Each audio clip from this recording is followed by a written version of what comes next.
did I do?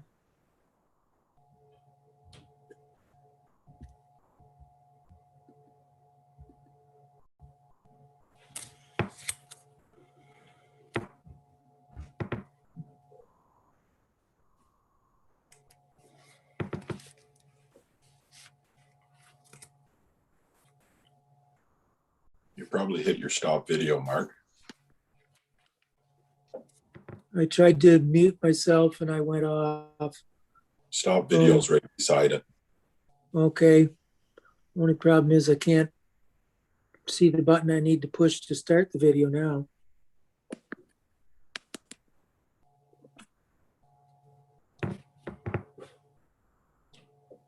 Just double tap and it should come into the top right corner.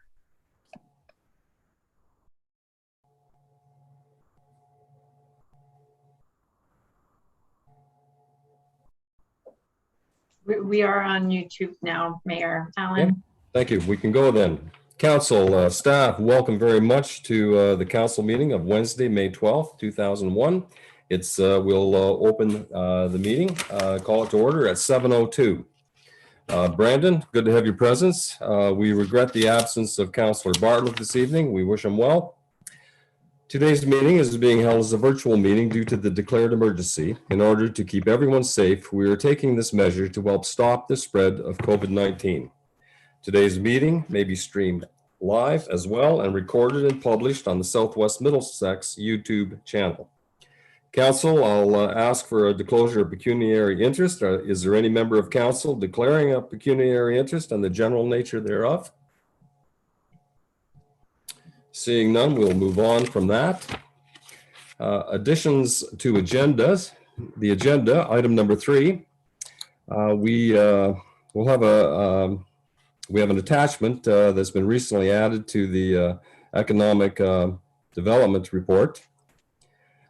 We regret that Glen Meadows development has been removed from the agenda this evening. There was some last minute information that was not forthcoming, and unfortunately we'll have to address that again. And council, if you would, I'll ask that the bylaws be moved ahead of the closed session. It just goes a little easier for our viewing public. Are there any other additions? Seeing none, Mary Gay, will you move that be accepted? Actually, Mayor Mayhew, I was wondering if Jill could give a brief update to council on the legal correspondence to the Tri-County lawyer. Okay, we'll add that as well. And then I'll move it. All right, thank you. I'll ask for a seconder for that motion. Councillor Crothers. Questions, council? Seeing none, all in favor? Motion is carried. Delegations and presentations. We are meeting to consider the engineer's report on the Towers drain. The council will consider the report prepared by Spreet & Associates dated April 14th and 2021 and shall give opportunity to any person who owns lands within the area requiring drainage who have not signed the petition an opportunity to do so and or remove their names from the petition. Brandon, welcome very much to the meeting. It's good to see you. Can you take us by the hand and lead us through this? Okay, so tonight we have the Towers drain. The Towers drain is located on Old Drive, and it's named after the Towers, and they are the ones that signed for it again. So this drain was originally constructed in 1929 by, I believe, what would be Stan's grandfather. Stan signed the petition along with his son Cameron. We are replacing essentially the entire main drain from the Harmnet drain where it outlets all the way up and across Old Drive. This drain's 90 years old. They've recently tiled the south side of the road, I believe last year. And we're just looking for a more adequate, more up-to-date outlet. The drain proposed is 27 to 18-inch pipe. It's approximately 586 meters long. It does cross the Hydro 1 easement as well as Old Drive. So the municipality is infected.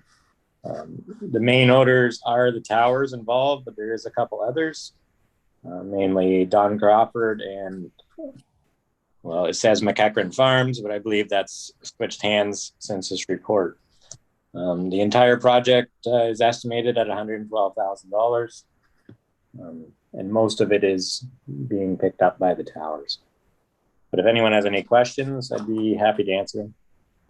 Thank you, Brandon, very much. We'll take questions from any affected property owners who are present virtually. Are there, Jill? Not? Okay, I see your head shaking there. Thank you very much.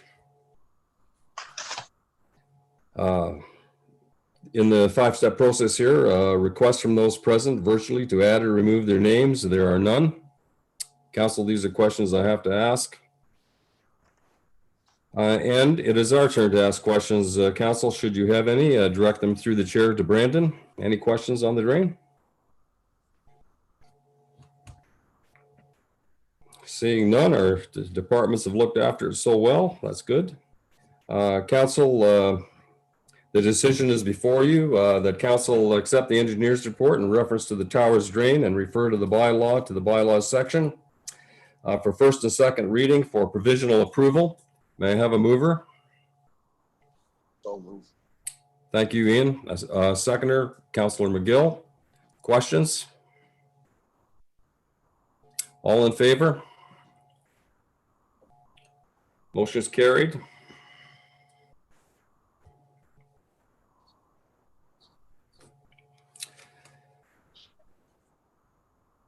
(4B) on the agenda is a report from our detachment commander, Dean Croker. Is Dean present with us? Dean, you can unmute yourself if you're with us, and we'd be delighted to see you. Your Worship, thank you very much. In Southwest Middlesex Council, pleasure to be with you tonight. Thank you. Yeah, Dean, if I can call you that. Yes. Tonight, you have an extensive report from you. We're delighted to have you. You came at the invitation of Jill and I, and we just thought it might be timely to bring council up to speed. I know we write you pretty big checks, and we like to get touch base with you every now and again. And we're delighted to have you. Dean, I'm going to, Commander Croker, I'm going to hand the floor over to you. Okay. And Your Worship, I am good with Dean. I appreciate that. Thanks. Okay. Yeah, so before you is a report, and it covers kind of two time periods. And the fact that I haven't been before council in a while, I thought I would cover the policing activity for Southwest Middlesex for all of 2020, which will have a comparison to 2019 built into it, and then for the first part of 2021. So please feel free to ask any questions. I'll try to explain everything as to the best detail I can as we go through it. So the document that should be attached to the agenda, the first page is called Call for Service Billing Summary, and it's for the period of January to December 2020 with a 2019 comparison next to it. So the major categories that we look for billing purposes and for stat collection purposes for policing are the ones that are on the left. So the first one is violent criminal code. So comparing the 2020 version to 2019, there's a slight increase in 2020 for violent crime, criminal code. And those type of offenses are anything that's sexual nature, your actual physical assaults, assault with a weapon, criminal harassment, indecent harassing communication, or uttering threats. Where the biggest spike is between 2019 and 2020 for those actually falls in the category of criminal harassment. And that's criminal harassment is quite often referred to as stalking. It's any type of behavior that is done repetitively and is unwanted by the receiving party of the victim. And that's where the biggest increase is that separates from 2019 to 2020. Quite often those matters are domestic related, strange relationships, those type of things is where those come from. The next category down, property crime, which obviously is one that all communities are concerned with. We actually get to see a decrease from 2019 to 2020. In 2019, there was 139 reported property crime violations versus 95 in 2020. just to break down, the most common property crime violations are break and enters, any type of theft, whether it's a theft of motor vehicle, shoplifting, theft from vehicles with unlocked vehicles or people breaking in to vehicles, frauds, both over and under $5,000, which is the criminal code benchmark for those type of occurrences, welfare frauds, and mischiefs to property. What we've seen across all of Middlesex County, one of the reasons for the obviously decrease in 2020 in a lot of these areas is actually it's COVID related. Many more people were staying home, so residences were not vacant during the day when quite often we have property crimes is an issue. And when I look specifically at break and enters for Southwest Middlesex, in 2019 there was 22 break and enters. In 2020, there's 13. So that one category dropped by 9 over that year. The next category is other criminal code violations, and that deals a lot with their court-related matters. So these are administrative charges such as breach of probation, fail to comply with court orders. Yeah, that will be the bulk of those. And we look at in 2020, there's a spike there, and where we see that number jump for Southwest Middlesex is the number of bail violations, people failing to comply with court-ordered conditions. There's 7 of those compared to 2 in 2019 versus 2020. Drug possession and drug charges, those will sometimes be as a result of direct investigations, or it's proactive work by the officers working in Southwest Middlesex, or coming across vehicles or persons that are in possession of drugs. When it comes to drug possession, a slight increase in 2020 versus 2019, where there was 5 versus 3. And then the actual I guess proactive actual drug investigations went from 2 to 1 in Southwest Middlesex. A big component of the next one, the statutes and acts. There in 2019, there was 54 statutes and acts investigations versus 47. The big bulk of those are actually all mental health related. So these are investigations under the Mental Health Act. And the type of work that we do in the field of assisting those who are in crisis as a result of mental illness or drug-induced psychoses. There is something that's actually very proud to report for Middlesex Center, and I think, or for Middlesex County, which all our communities are going to be a recipient of, is the OPP Middlesex has now formed a partnership with the Canadian Mental Health Association, and we have full-time clinical social worker or mental health practitioners working with our officers during our peak periods of time when our mental health calls are coming in.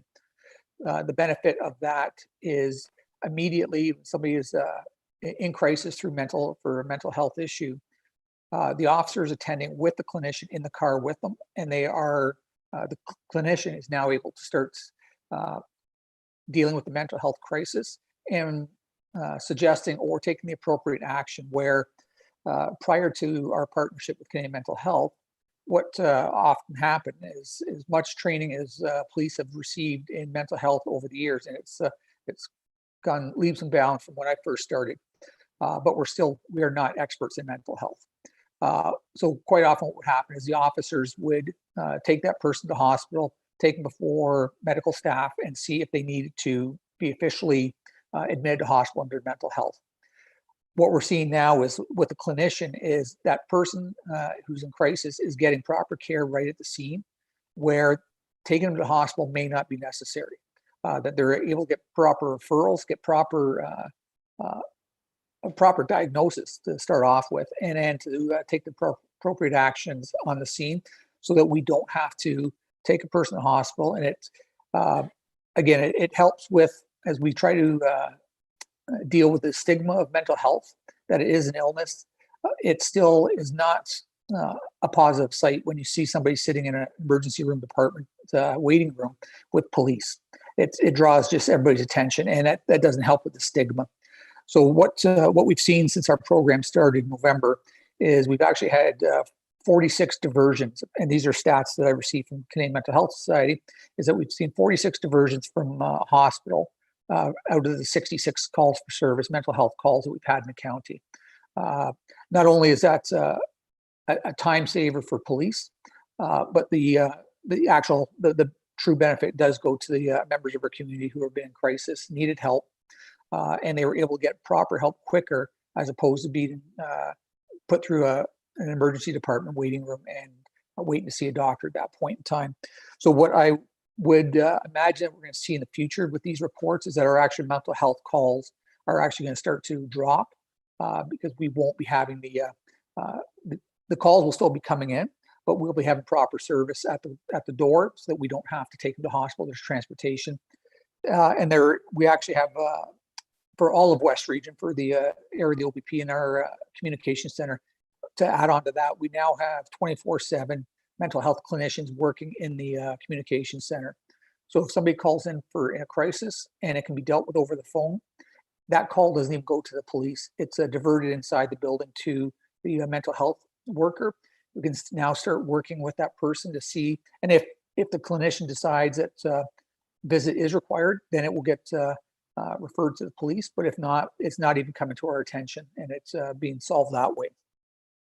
So in that statutes and acts, that's like I said, our mental health component is a big part, and I'm very happy to see where we are now moving with the with helping our members of our community who are suffering from a mental health crisis. It's only going to get stronger and better from here. Operational calls, as you see between 2020 and 2019, there's a difference. You had one more operational call in 2020, and that's the bulk kind of all kind of police calls, domestic disturbance, suspicious persons, false alarms, missing persons. So those are the day-to-day calls that we come in that don't fall into property crime or violent crime. So that's those numbers are fairly consistent.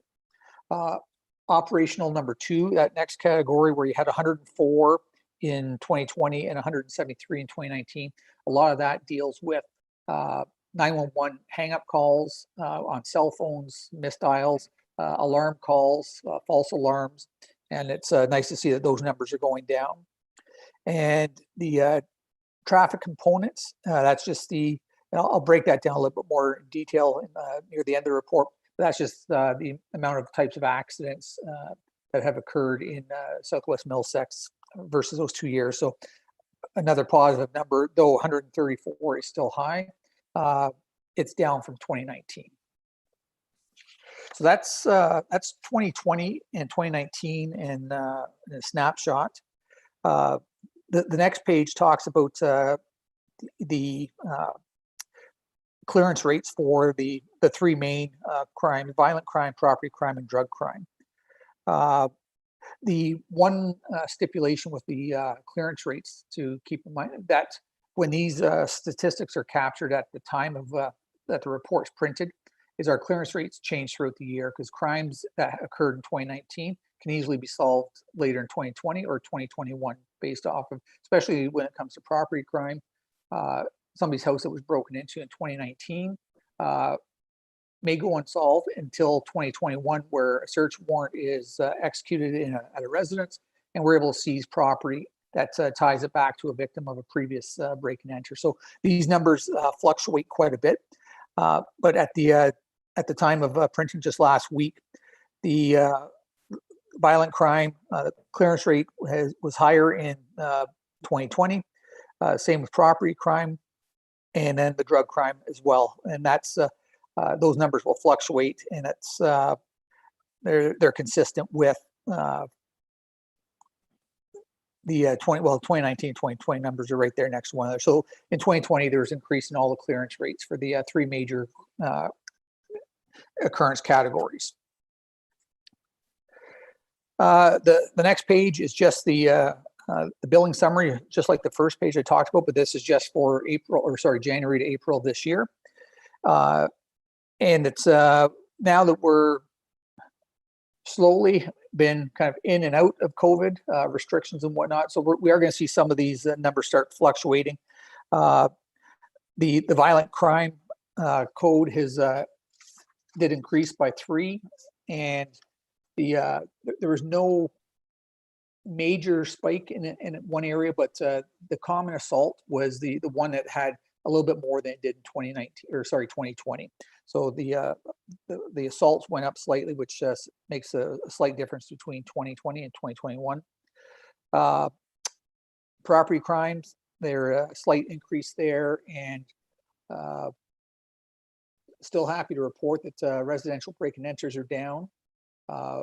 Where Southwest Middlesex saw a bit of an increase was theft of some all-terrain vehicles, and then theft from vehicles, whether the vehicles were locked or unlocked, people's personal belongings being taken from inside their vehicles. The other criminal code, as I said, that's we've had 0 infractions when it comes to court-related administrative charges in 2021. Part of that will still be as a result of COVID, with the courts being shut down, and everything is much like this meeting here. Everything's being done in a different fashion right now through courts, so the administrative charges are being handled slightly different. The one drug possession charge for 2021. Statutes and acts, as I said, the main one being mental health. That's almost on par with 2020. We're just one less. The operational calls, which is the bulk of our general day-to-day calls, is slightly more in 2021, with 5 more than the same time period in 2020. The operational 2 is down, and traffic is down as well. So far, there's still been fewer accidents.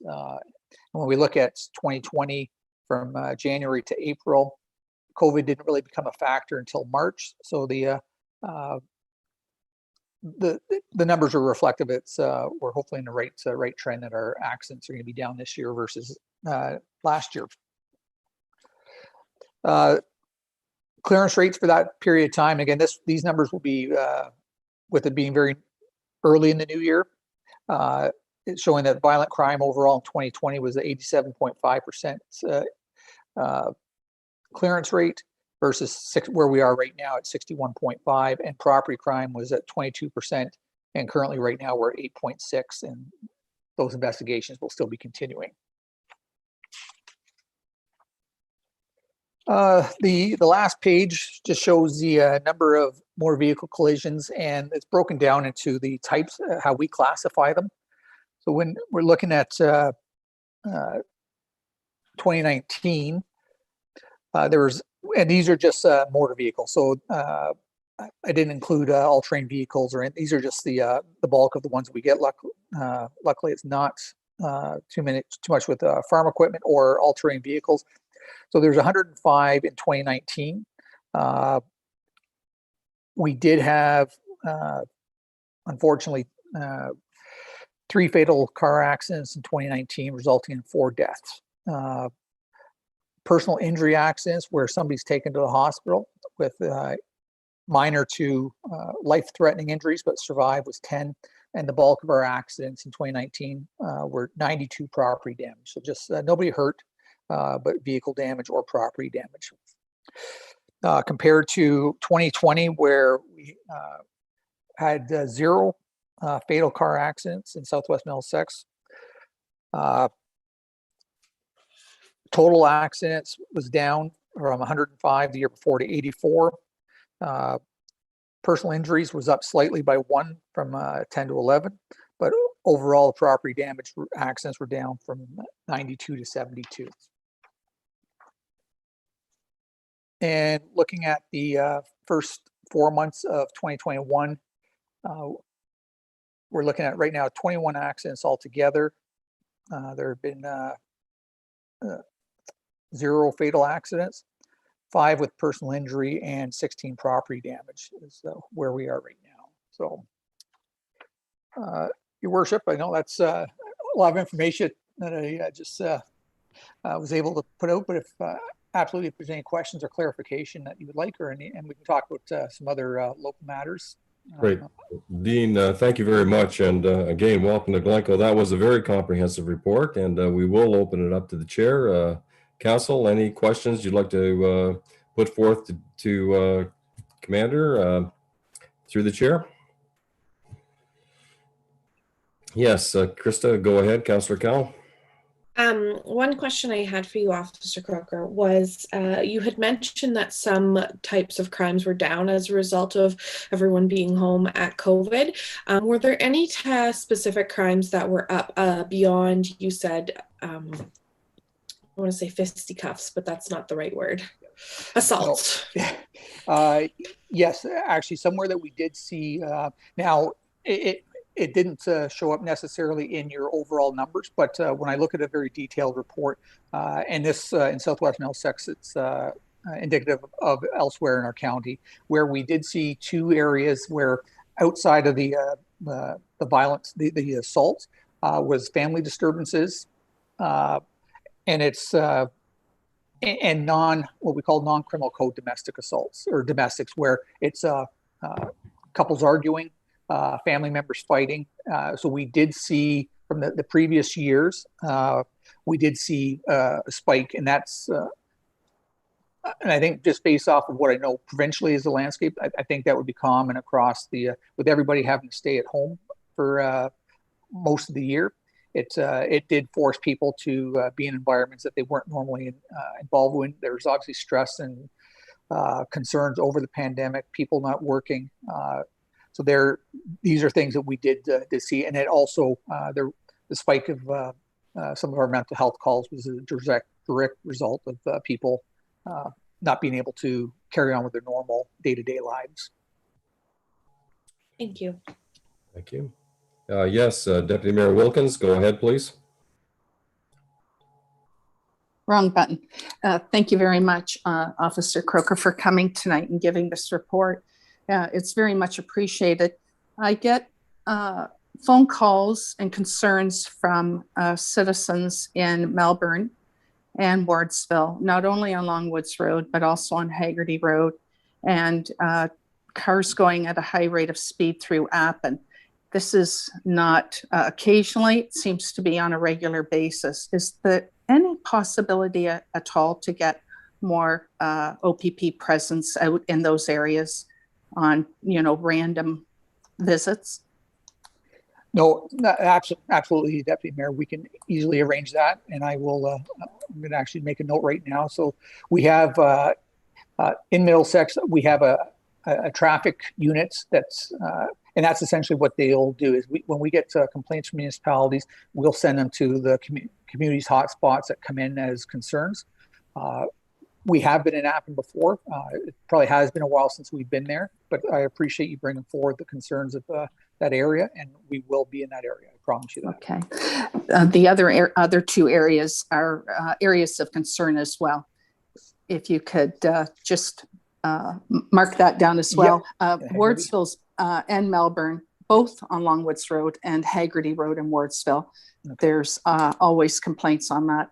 I have one more question, if I could, Mayor Mayhew. Go ahead.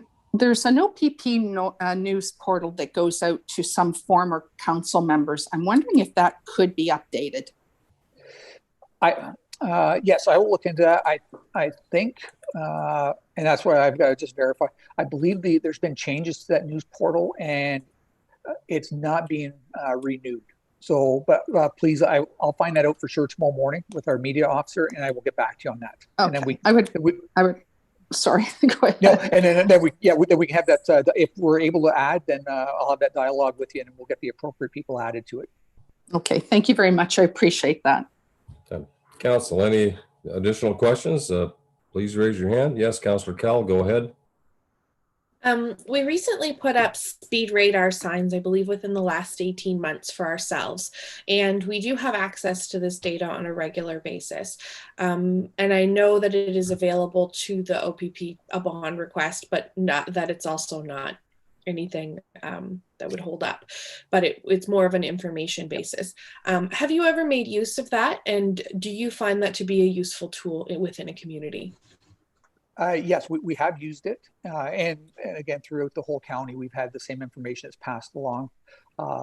And it does, because the information that it gives us is really, it focuses time and day, because quite often, it could be traffic issues that are in the morning when people are going to work, or at school time when people are coming home. So, and with that information, we do actually that's where we'll send our traffic unit base, so that we're not wasting resources when there isn't an issue. We look at that data. So I welcome that. Share that information with us anytime through the CAO or directly to me, and I will build that into our plans, our traffic management plan, and ensure that our traffic officers are paying particular attention to the concerned areas at the right time. Okay. Thank you, Councillor Kell, Officer Croker.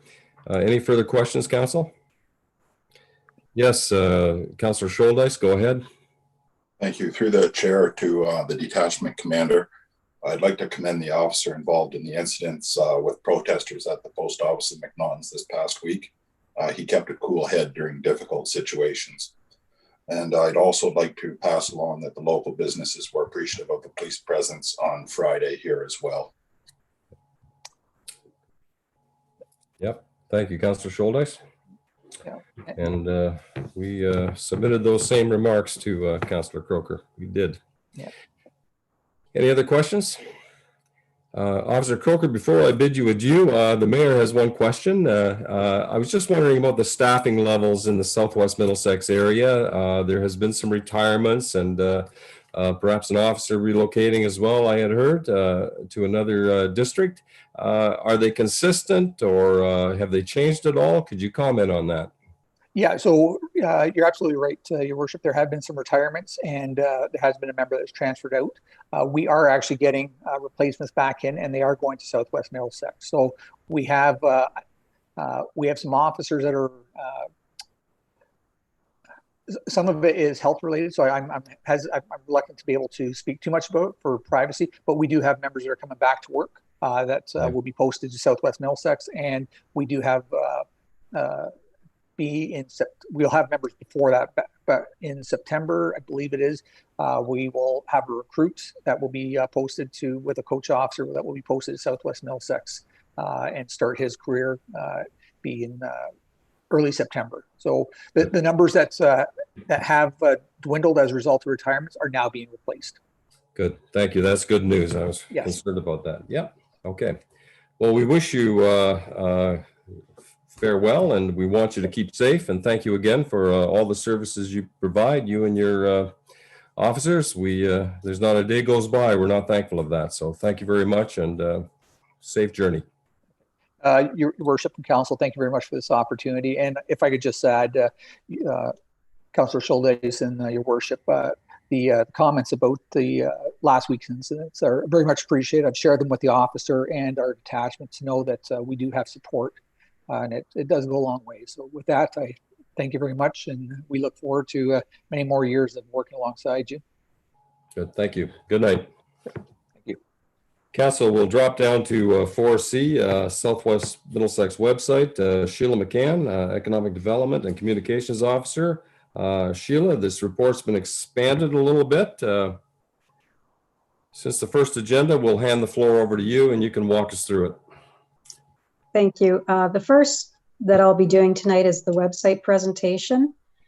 And we recently undertook a website upgrade with 4 other municipalities in Middlesex County under a contract for all 4. The goal of our new website is to create a simplified, easier to use website with improved functionality. And tonight we just want to take a very quick opportunity to give council a preview of a few of those pages before we go live in June. So the pages that we show you are just a small sample of what we've built to date so far. And I probably will go quite quickly, and I hope it's not too fast. So let's see if we can get this to work.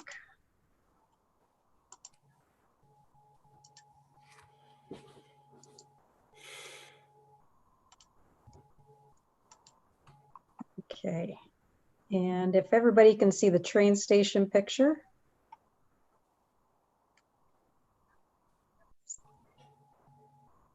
Is it? Everyone Yes. can see? It's there. Okay. Yes, I can confirm that. All right, great. Just going to move a couple things on my screen here. Okay, so this is our home page that we have created, and we're featuring the train station on this one. And we have quite a few search features, so you can search with the little image here. You can search with welcome, how can we help? So you can type whatever you're looking for in this section and it will come up. There are other areas where you can search as well. So it has quite a few good features that way. So if we continue down, and I have to admit, you're on the working side of this, so you won't see all of these things like add a link, manage links when it's our actual website that's public.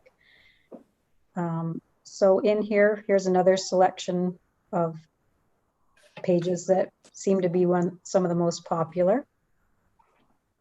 In our center section, there is a place for articles such as our newsletter, any planning applications, and off-road vehicles is an article that we had in there as a sample for you. As you continue down, we have some other options as well. So some of our, again, our most accessed things that we have, and again in our footer. So if I go up here to choose COVID,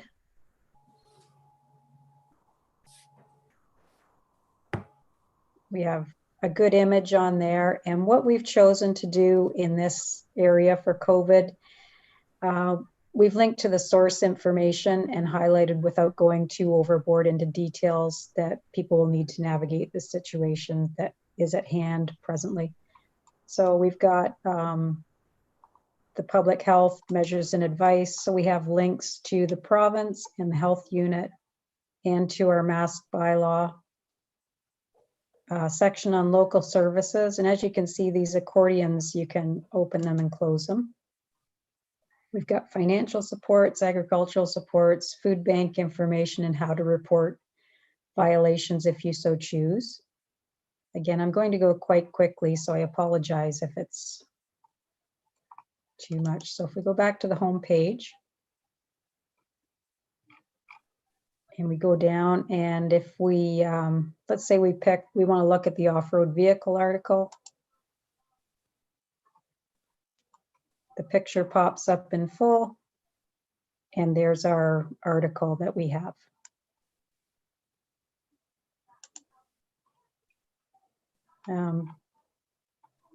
We're still working on the menu for this one, but right now I'm going to go into A to Z services. So this is a list of services. I'll just read it off here. This page is a list of services that Southwest Middlesex provides to its ratepayers. Here you will find the links most access to the most accessed services that we provide. And it lists everything from A to Z. And it will continue to grow, I'm sure.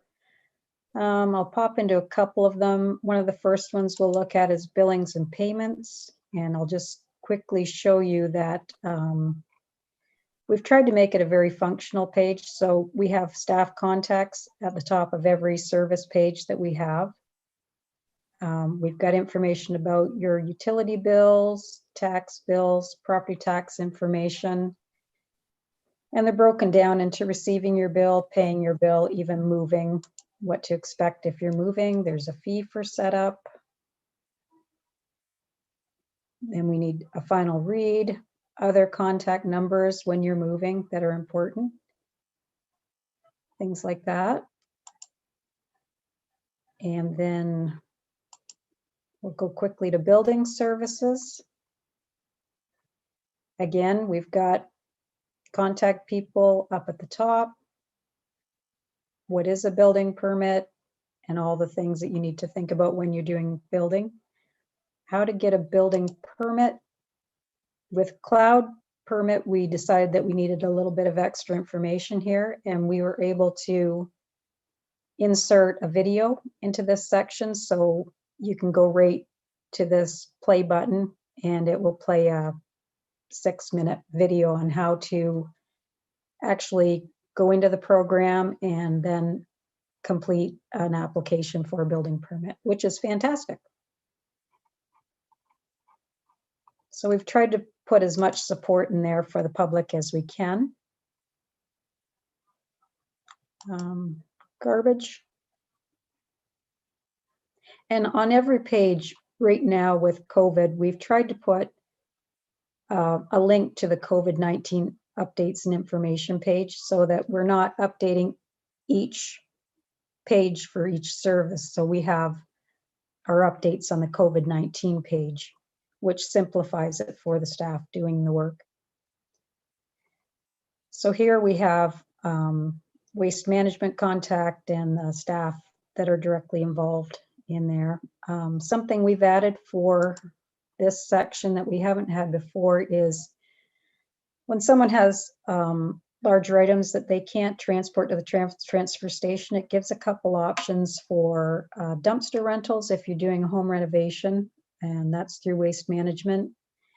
And waste management, if they can, they can arrange for pickup of those bulky items that they can't transport on their own. So there's a link for that information as well. And then we'll take a quick look at, go back one more page. Mayor and council. So here we have the information on the elected council members. We have most of the information for meetings of council, when they are, a link to the calendar, and a link to our agenda page.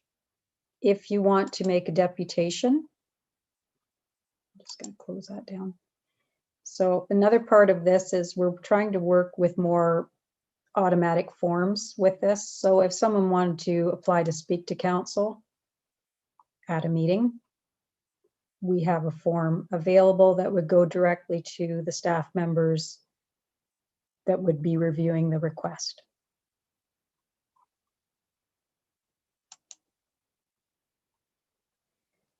So we have the procedural bylaw, all that information for them, conflict of interest registry, the records for council attendance and expenses. If you wish to request a meeting with the mayor, we have that as well. And acknowledgements at special events. And then at the bottom, you can click on these and get the contact information for each council member. And then I will have one more page I think I'll show you before I finish. So planning services, it is quite a complex part of the municipal day-to-day, and we've attempted to provide a lot of information in this section to explain the steps involved in the planning process. And we've included the related services on our side menu. So we've got building services, economic development, and again, we've got the COVID-19 wherever we can in that side menu for people to access. So in here again, staff members are listed. And then there's a multitude of information about official plans, zoning bylaw. These are all links to ours. And there's also links to the county planning information, which is connected with a lot of our applications, such as subdivisions. A link to the Ontario Planning Act. And then each one of these sections contains information from the province's website. And there are direct links to other areas that you need to consult when you're doing planning applications as well. And we have several helpful links at the bottom of that, including our fence bylaw, swimming pool bylaw, site plan control bylaw, all those things that affect planning that people may not automatically think about. So I guess to close, we're really excited about the new website. and we really want to get it live for the public. The expected date is June. There's two of the 4 municipalities, and that includes we're going to be one of the first 2 to launch, is I guess what I'm trying to say. And after we launch, we plan to continue to add value to the site. And if anyone has any questions, I would welcome them at this time. Thanks. Thank you, Sheila. That was an extremely interesting report. It's both simple and complex, if that's possible. So I was very, very pleased with that. Council, if we could go back to full screen, I could see hands. Sheila, if you could allow us to go back to full screen with council members, just so I don't miss any questions. I'm sure there will be some. Great. Oh my. Or councilors, just shout out. I'll open the floor to questions. I can see Councilor Cal. There we go. I can see everyone now. Yes, Councilor Vink, I see your hand up first. Go ahead. Well, thank you, Mayor Alex and Sheila. I wonder, as far as the agendas are concerned, can somebody put in one word and it will go to a certain meeting, such as, say, landfill sites? Will it go to any meeting that mentions about landfill sites? Yes, through the mayor, what will happen is if you put in landfill, we've set it up so that within the pages, that word appears so that you can pick it up on several pages. So it will give you options where there's multiple places where landfill appears, or if it's agenda, meetings, anything, it should pull every single page for you to choose from. That's good. Yes. Councilor McGill, go ahead. Yeah, thank you, Mayor Mayhew. Through the mayor, Sheila, I think this is, this is a really good improvement. Our website has needed to be updated. What all staff have been working on this update? Through the mayor, I've been the one predominantly building the pages, and then we went through a individual review with each department, and they chose who they wanted as contacts, determined if the material was what they wanted to have up to the public, and they added content forms wherever possible. And that's one thing that we will continue to work on, is more interactive forms where, let's say if somebody wanted to sign up for a water account, they could possibly do that. It's a little bit of work, but we're going to keep adding those items so that people have better functionality. Especially with COVID, we've realized that we've got to do a little bit more of that and make it easier for people to access the services without coming in and actually being present. So does that answer your question? Yeah, it sure does. Yeah, great job. I had a comment yesterday, actually had somebody call me. He had trouble finding the agenda because it's been changed, and there's a calendar shows up there, and then you have to click on the May 12th, and then the May 12th agenda comes up. So I told him how to do that. But is that going to stay like that, or could that be made a little more clear? I'm through the mayor. I'm not really familiar with the eScribe at this point, but I understand that it will continue to be a calendar.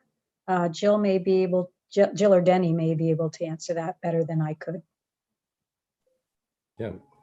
So, Jill or Denny, I don't want to overlook you. Would anyone like to have the microphone, so to speak? I'm happy to answer that through you, Mayor. There is an option for eScribe to put it in the form of a list, which would probably be more similar to what you've seen in the past. So we can likely get that set up with IT if that would be preferred. Okay, that might, yeah. We could give it a road test, Denny, anyway, and see if it works out. Then we can kind of poll council and see how they're doing. We can always revert back if we have to, but perhaps we test out a new format and see if we like that any better. Thank you, Councilor McGill. Sheila, you have my compliments there. Would you like to, are you wrapping up there, or would you like to continue on with regard to that, or is that covered it all pretty well? And we'll move on to your economic development. I think that quickly takes you through the new website, and we look forward to it. We'll make sure that we give everyone a heads up when it's going to be live to the public, and so that you're aware and know that it's there. Okay. Thank you. Thank you very much. Sheila, do you want to broach in your second report that you added on as a detachment there? Do you want to get into that? Sure, if that is what you'd like to do, certainly. Yep, go ahead. Yeah, we can do that now. I think questions, have I missed any questions from council on the webpage? Just make a last call here, Sheila. No, I think everyone's content. So you go ahead with your second report there, please. And first of all, I'd like to apologize. This is a little bit behind schedule. We were trying to coordinate a preview of the website and the CIP draft for all the same meeting, but due to extenuating circumstances, of course, they couldn't all be at the same meeting. So this one is a little bit behind, but it's still relevant. It's not anything that was urgent. So as everyone knows, in December of 2019, the council adopted the strategic plan, which included a lot of recommendations. One of them being to investigate a business improvement area, first impressions, and a housing review and other possible actions.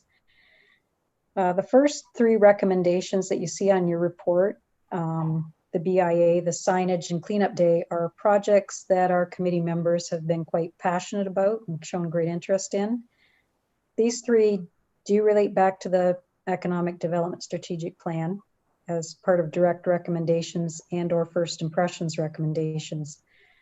Committee members were willing to take on the investigation of these options and best practices to bring back to council for their consideration.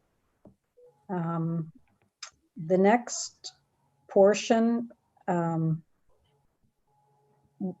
think everyone's aware that we have very little residential land available, and it's been a concern of the committee.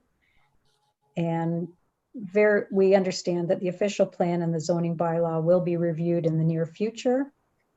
And those those points concerning housing and exploring alternative housing concepts,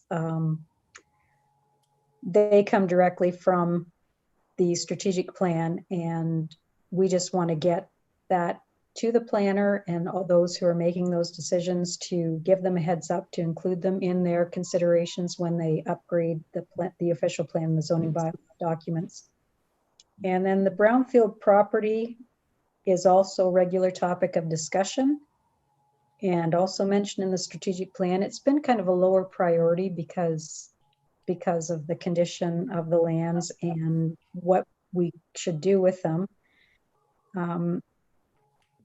We feel that it might be worth moving it up the ladder basically to see what can be done with the property, make it a little more clear what can be done with the property, and potentially begin to market it. So that's just a matter of moving it up the ladder as a priority for the Economic Development Committee. And basically that is it for that report. If there's any questions, I'd be happy to answer them. Thank you, Council. Through the chair to Sheila, if you would. Yes, Councilor Vink, go ahead. Thank you, Mayor Allen. Sheila, I did read the report, and I was mentioning about residential land. I just was a little concerned that in Wardsville, we don't even have a subdivision in the official plan. We did have one, and it was deregistered, and I was hoping that, that the committee will look into that. And also, as far as economic development, I know a person that wanted to build a couple houses in Athens, and I don't know if they still do because of the lumber costs and everything, but there's supposedly a bit of problem with water pressure in Athens, and we've been told about that a long time ago at council, and we don't seem to have any new information in regards to that. I wondered if we could in the near future. Okay, yes, just a minute. Okay, Jill, go ahead. You're muted there, Jill. Yeah. Mhm. Sure. Thank you. Maybe I'll just jump in through you, Mayor Mayhew. Certainly we've had a lot of inquiries in the Wardsville area as well. I know that that's something we go through in our planning and development meetings with staff, Councillor Vink. So there are lots of inquiries. We just wait to see how far developers move forward with what they're hoping to achieve. And I think the property that you mentioned has changed hands and someone is looking to hopefully develop there. It just depends on how ready they are to move forward. And with respect to the modeling, I think you'll note that later on in the agenda, Greg has reports to support the award of the RFP results. Yep. And to add to that, Councillor Vink as well, from the Economic Development Committee, we regard Wardsville as a great opportunity, and it's often mentioned in that it has a great community. It's got lots of land, and it's on the radar. Each meeting it's brought up that it has great potential and is not being forgotten, I can assure you. Okay. Council, additional questions to Sheila through the chair? It sounds good. Well, Sheila, we want to thank you very much for giving both those reports. They were both very interesting, and we look forward to seeing you down the road. Be safe. Thank you. Mayor Mayhew? Yes. Go ahead. Did you want to get a mover and a seconder just to support that recommendation? I will. Yes, it was in this new format. I don't see that on there. I thought perhaps I would need that. You've heard the reports. We accept the recommendation. Councillor McGill, Councillor Scholdice. I believe Mark moved it. I saw your hand first, Mark, so I'll have you move it. Councillor Scholdice seconded. Questions regarding the motion, Council? Seeing no hands, I'll call the question. All in favor? The motion is carried. Council, that brings us to item number 5 on our agenda, the consent agenda. I'll read through these and I'll pause, look up. I'll watch for your hands. If there's any of these items that you wish to discuss, please raise your hand. We'll pull them out and we'll try to accommodate you on them, okay? Southwest Middlesex Council meetings of April 21st.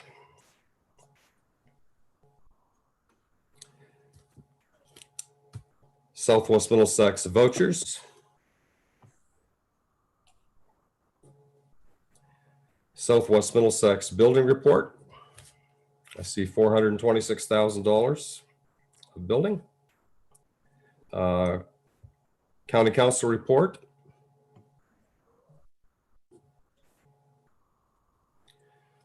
Limerick landfill report, lots of reading. Oh, Mayor Allen, Krista had her hand up. Oh, I'm sorry. Yep, go ahead, Krista. I'd like to pull that out and have it be discussed later on in the agenda under New whatever business? heading. New New business, please. That's good. I think that's a good idea. Okay, here, I'm just going to make a note on my agenda here. Thank you, Krista, for doing that. I think that's a good idea.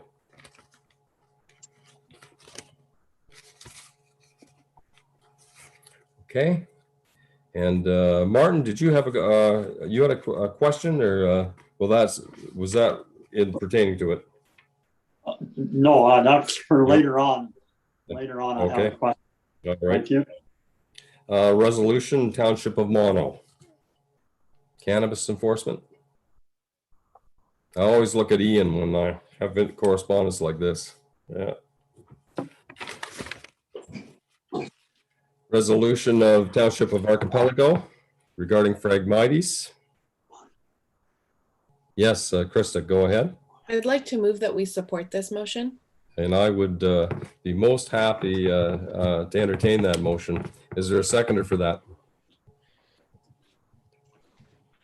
Councillor Crothers?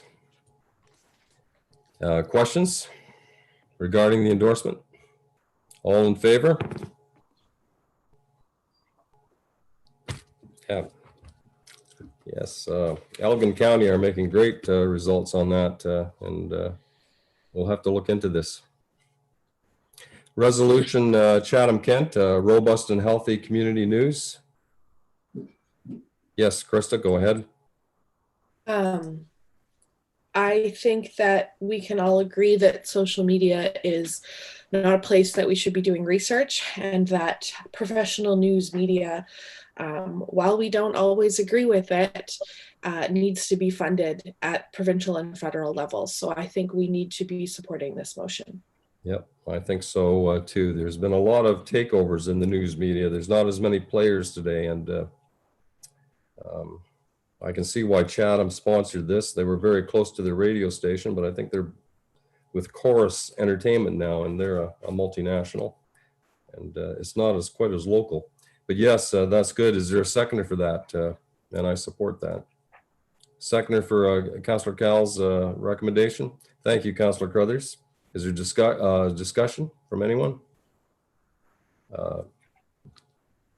I'll call the question to support the resolution of Chatham-Kent. All in favor? Carried. Thank you, Krista. NASM plan.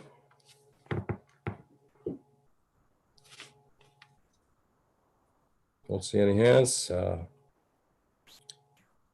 Resolution South Bruce Peninsula.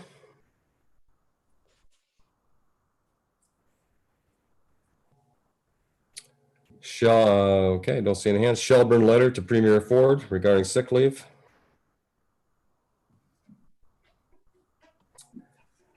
Resolution of the Township of Scugog. Yes, Mark, go ahead. Yeah, I'd like to support this one. Okay, regarding dead end roads. Yeah, school bus turns. I think that's a good idea. Is there a seconder for that? Councillor Cal, thank you. Questions regarding the support of the resolution? Seeing none, all in favor? Motion is carried. Resolution City of Brantford regarding golfing. Yes, Councillor Vink, go ahead. Yes, I'd like to support this resolution. Okay, I can see why. And Mark, would you second that? I saw your hand up. Yes, I would like to second Okay, that. thank you very much. Okay, is there any discussion, council? All in favor? Motion is carried. Letter from the Ministry of the Attorney General. Resolution, Municipality of Calvin. Okay. Councillor Cal, I think you were adjusting your headset there. I think you're okay. All right.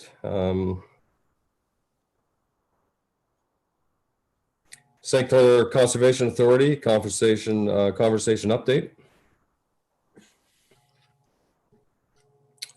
And CN news release regarding the purchase of Kansas City Southern Rail.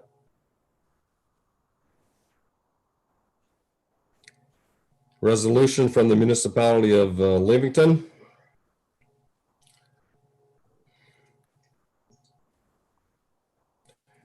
And the township of Perth to Premier Ford.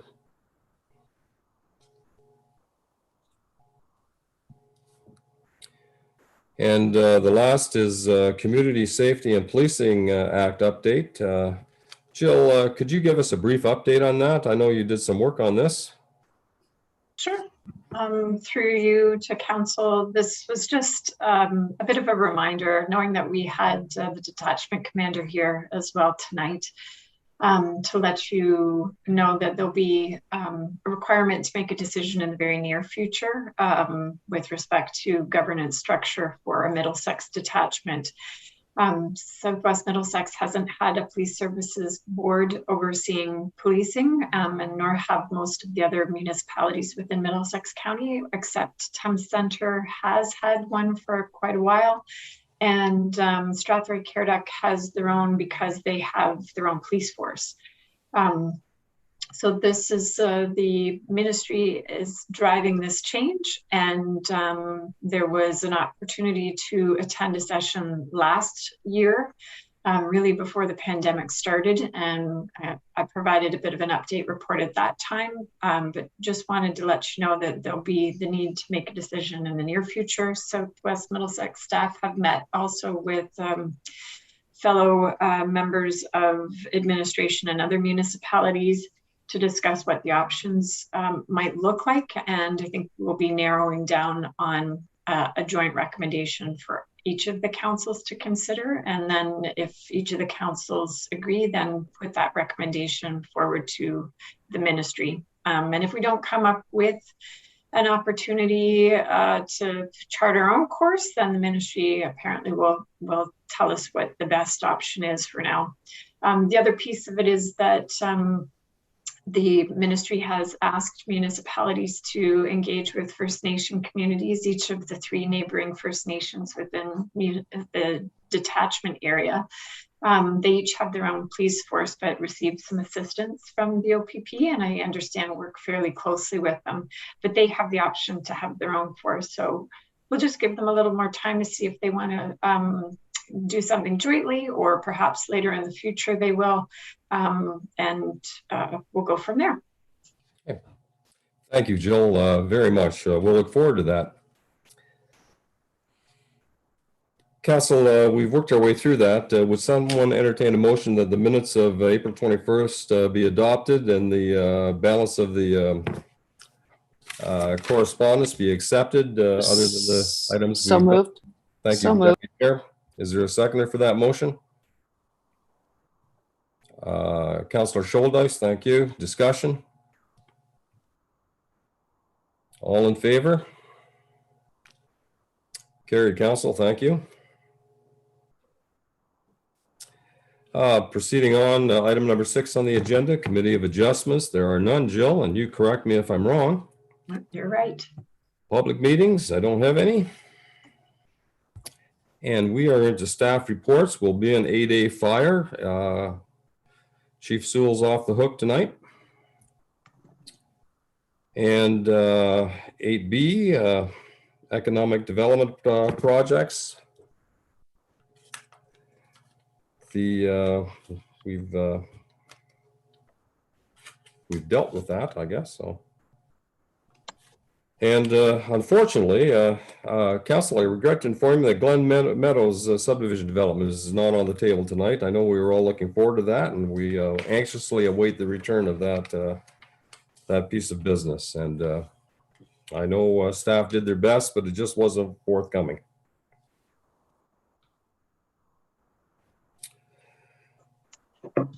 Okay, Jill, are we on 8C? We are on 8C, but there's no report, neither finance. So if you want, we can move right into the recreation master plan update. Okay, that's good. Well, we're pleased to, Greg perhaps can introduce this, and we have Todd Brown and Dennis Kwan with us tonight, I believe. And gosh, we've seen a lot of you gentlemen. You're becoming fixtures around Southwest Middlesex. So it's, and I mean that fondly, okay? You're always welcome. But I know you've been busy guys. Greg, I'm gonna allow you to introduce these 2 gentlemen beside you, and you can take it from there, all 3 of you, okay? Go ahead, Greg. All right, thank you, Alan, and through you, certainly welcome Todd, and I don't see Dennis, but he may be here as well, to council meeting tonight.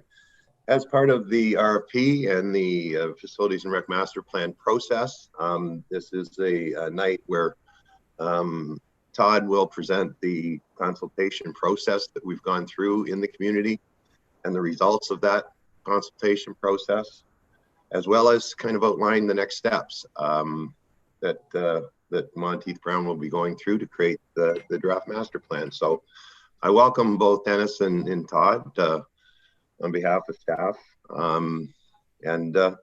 I've seen the information, and I look forward to to hearing the presentation tonight. Thank you. Todd and Dennis, we'll give you the floor. You'll be using sharing the screen. Is that correct? I presume. Yes, yes, Dennis will be sharing the screen with us, and we thank you for the opportunity tonight to present this phase of the master plan to you. I don't have, oh, sorry, just give me one moment. I don't have screen sharing capability at the moment. Okay, perhaps there Jill can help you there.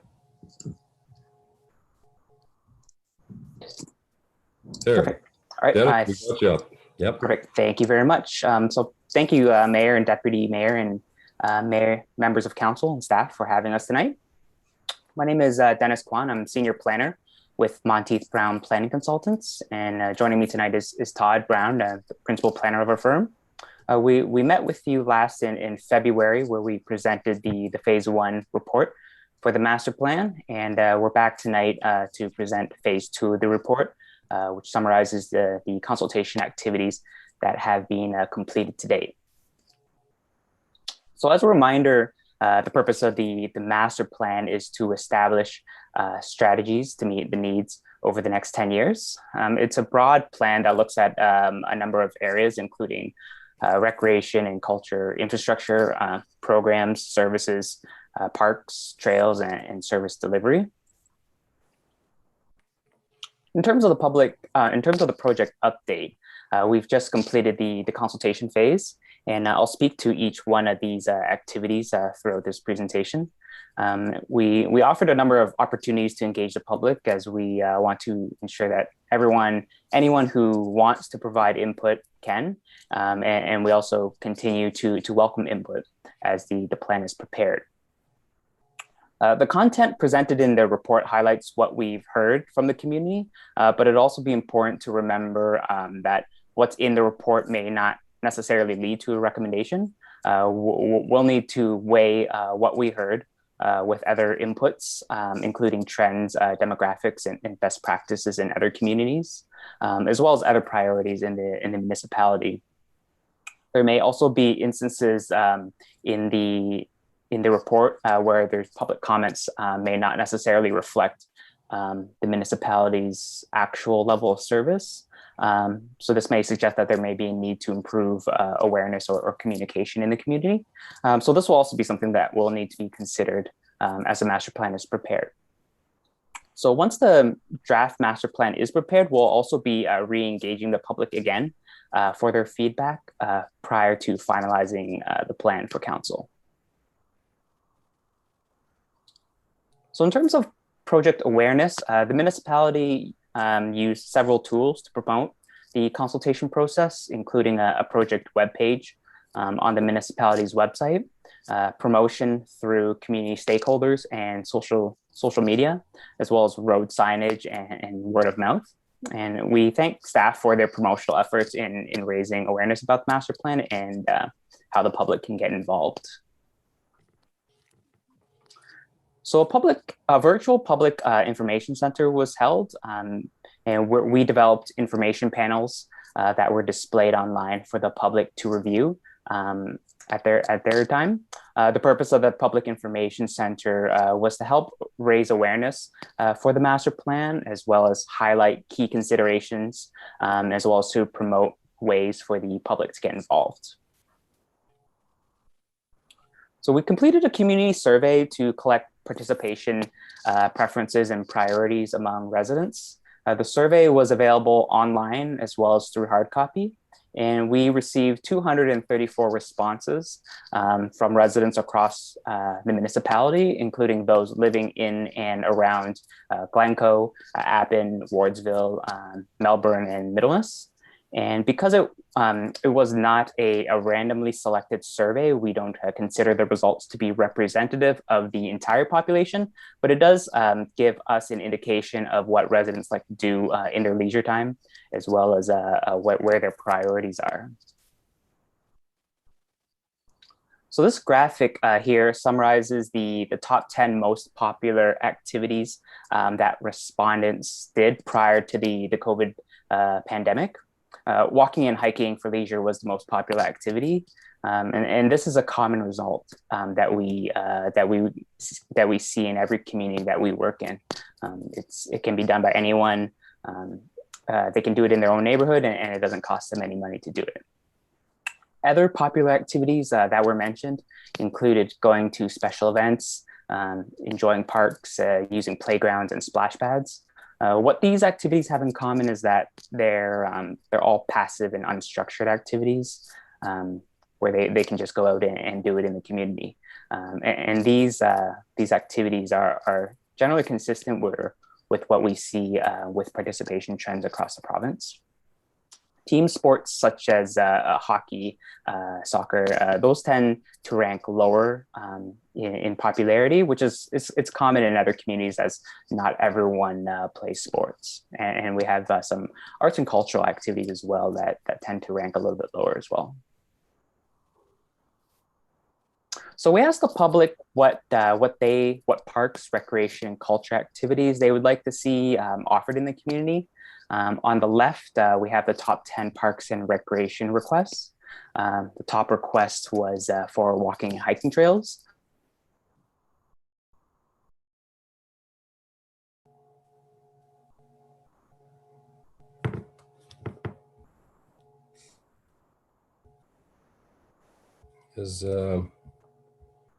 I think Dennis just kind of froze up. Is it me, guys, or is it? No, it looks like he froze a little bit there. Yeah, okay. Jill, I'm kind of paranoid. I have a new telephone line, guys, and I thought maybe it wasn't working. But, if we can, if Todd can step in for him, if there is an issue there. Yeah, or even Greg for that matter, if Dennis can't get back.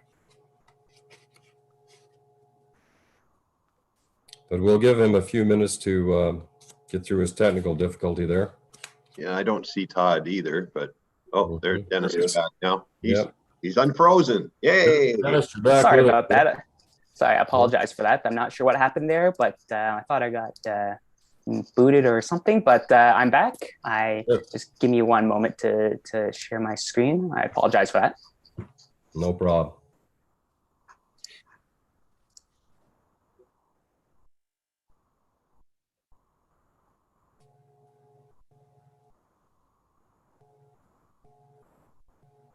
I didn't get cut off too much, but really various activities that residents are looking for.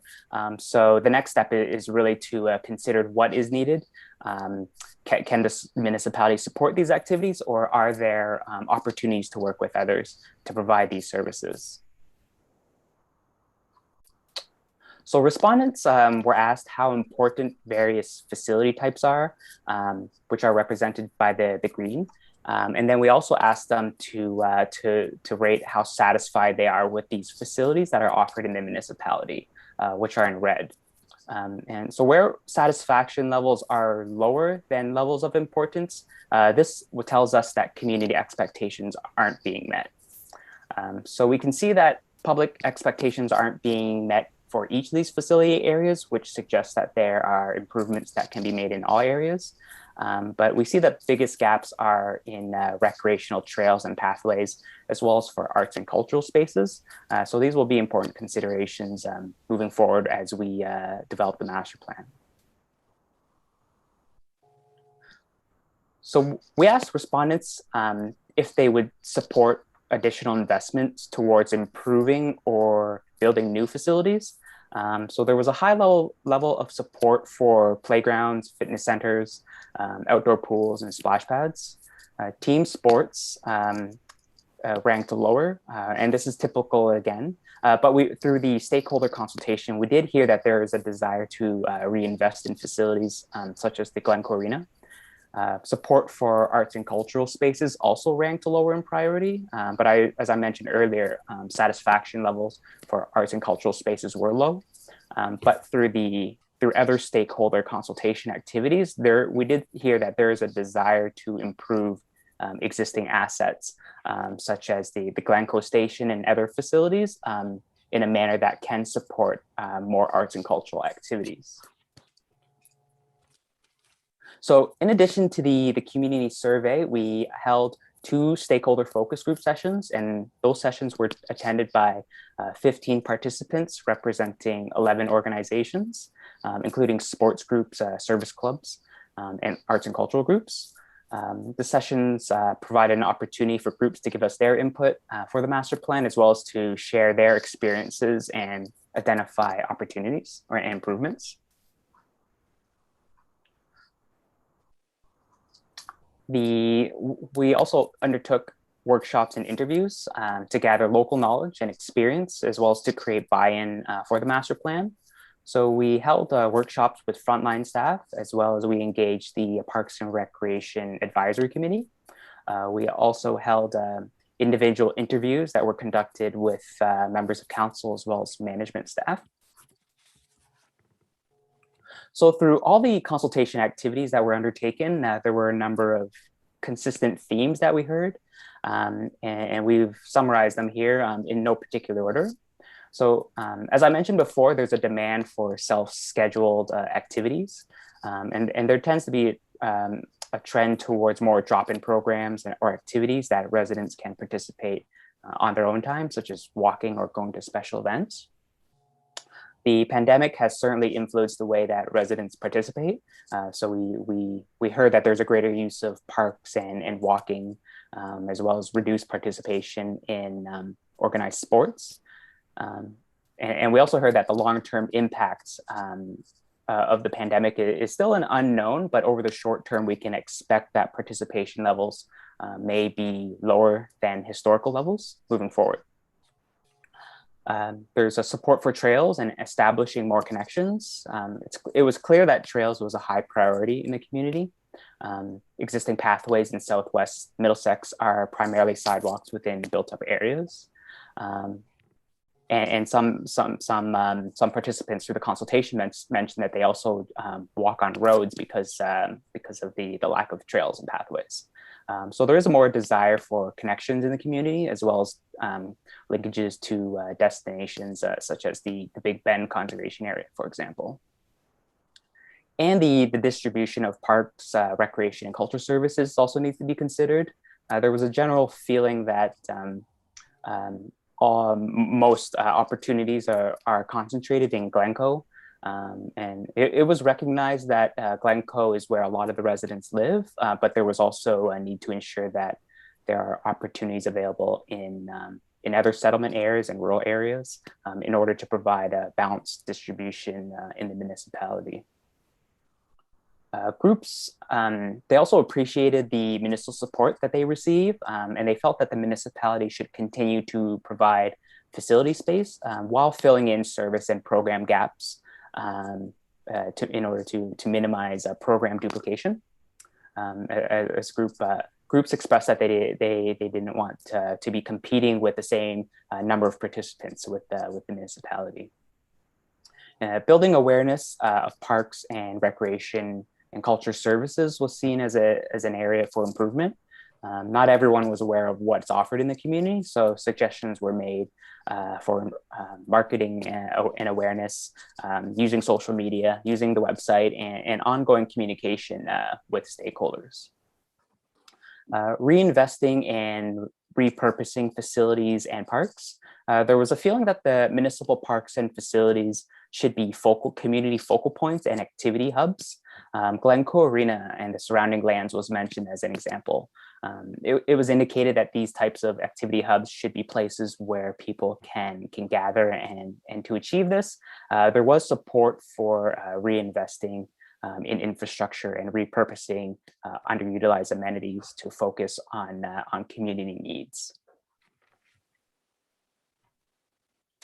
So taking into consideration everything we've heard from the community and the research that we've done, we prepared a vision statement to tell the story of how parks, recreation, and culture will be viewed in the future. So the vision statement was developed to reflect the municipality's collaborative effort with community groups and what the department is hoping to achieve. And that is to work together to create an active, healthy, and engaged community for all. So this statement is intended to guide the department over the life of the master plan and in providing inclusive services for all members of the community. So in terms of the next steps, now once the consultation process is completed, we'll be proceeding with preparing the draft master plan. So this will involve conducting needs assessments for programs and looking at service delivery, looking at needs for parks, trails, and other facilities, and developing recommendations. So once the draft master plan is complete, we will be coming back to council and then we'll be testing the draft recommendations with the public before we finalize the document. So there's certainly going to be more dialogue with staff, council, and the public. And if needed, we may also be reaching out to a few stakeholders if we need to get clarification on their needs and other matters as necessary. So with that, I'll pass it back to Mayor, and for any questions from yourself or other councilors. Thank you, Dennis, Thank you. very much. That's an in-depth report, and it's good to have the screen back. And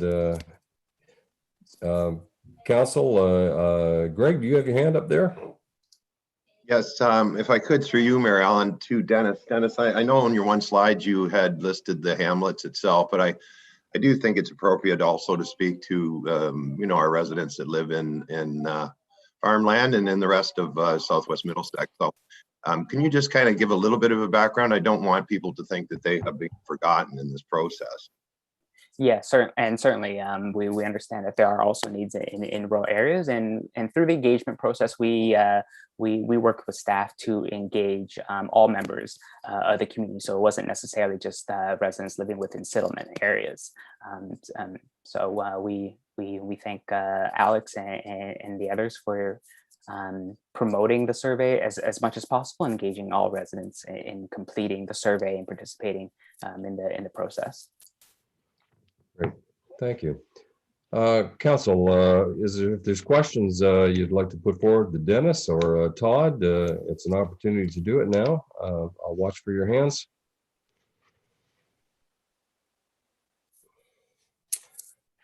Okay, Dennis, just to reflect on the process, this was stage 2 of 5, is that correct? There's 5 phases in the entire process? Yes, that's correct. So Okay. following this phase, we're currently developing the draft master plan, which is phase 3, I believe, and then we'll be coming back to public with that, or coming back to council with that document.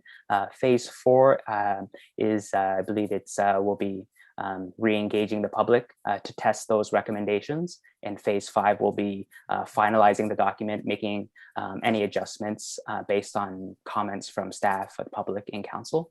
And we'll be coming back to council in phase 5 with the final document. Okay. And council, last call for questions. Well, Dennis, one more before I set you free there. It was interesting to me, the top 5 were non-competitive entities. And Todd and Dennis, that fits into other jurisdictions as well, or it's comforting to see that very often when you talk recreation, many people think of this competitive sports, but it's nice to see that, and everyone can partake of what we may have to offer once we put it to practice. Yeah, it's certainly a trend that we've been seeing in the recreation center. And as you mentioned, when people think about recreation, they're thinking about the big 3 sports, hockey, soccer, and baseball. But there's certainly a wide variety of recreation and cultural activities that residents are looking for. Statistically, maybe between 30 and 50% of youth may actually be engaged in sports. So there's certainly a need to engage the other group who may not have an interest in sports. They might be interested in arts and cultural activities, unstructured events, and some households may not be able to afford sports that can be quite costly. So we are looking at all activities and ensure that there are opportunities in the municipality for that are inclusive. Great. Well, thank you. Yes, Councillor Vink, go ahead. Thank you, Mayor Allen. To Dennis, the 5 passive activities, does that reflect somewhat the age of the population in Southwest Middlesex? Sorry, sorry, I didn't quite get that. Can you? Yeah, sure. On the age of the population, would that have some effect of why we have 5 passive activities at the top? That does tend to sway what residents are into. There's certainly an aging population in Southwest Middlesex, and that is that's also a trend that we're seeing in across the province. So that may lead to some passive activities, but there are also activities that families are seeking. When we looked at where are the priorities, I believe that playgrounds came up on top, as well as trails was also something that we did hear strongly through the consultation process. So it's those activities that can be done by all members of families, regardless of age, that usually are very popular, and that those tend to be the passive and unstructured activities. Okay, thank you. Well, gentlemen, before we let you go, we'll see if council will receive your report. So council, a recommendation to receive the Recreation Master Plan Phase 2 from Monteith Brown Planning Consultants for information. May I have a mover? Thank you, Deputy Mayor. A seconder, Councillor Crothers. Questions? Last call. All in favor? Motion is carried. So you can go home with a good conscience tonight, knowing that we accepted it. Todd, take care. Thank you. Have a good night. Thank you very much. Have a good night.